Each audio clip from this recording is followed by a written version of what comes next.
Well, breaking news right now in New Haven. Recovery efforts are underway for a 15-year-old boy. Yeah, we've learned authorities say that 15-year-old jumped from a bridge into the West River earlier this morning. Fox 61's Joe Monty has been at the scene all morning long. Now, Joe, what have you learned in the last few minutes?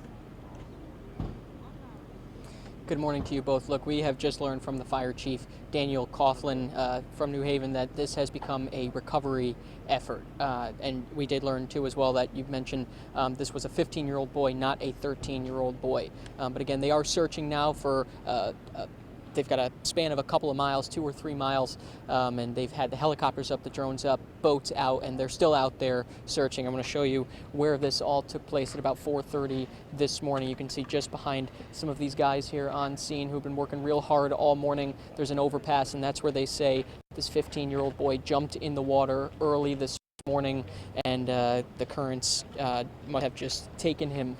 They say it goes all the way out to Long Island Sound, and the currents, again, can get really, really difficult. And they also mentioned that with the rain, they have just been, the currents in this area have been worse even than normal. They also told us, too, that dive teams are going to be checking out points of interest. You can see, actually, too, they've got the drones up still. They're searching the area, but dive teams are going to be checking out points of interest that they've identified with the Coast Guard helicopter that you saw earlier this morning. Once they go from there, they can determine whether or not the boy is in those areas. But again, this is a recovery effort at this point.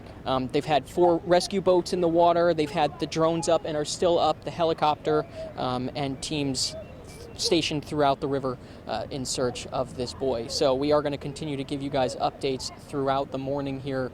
Very difficult situation for family and for first responders on scene. Again, this is a 15-year-old boy. It's not an easy thing for these guys to do and deal with. So we'll have more updates for you throughout the morning right here on Fox 61. For now, I'll send it back to you guys in New Haven. Joe Monty, Fox 61.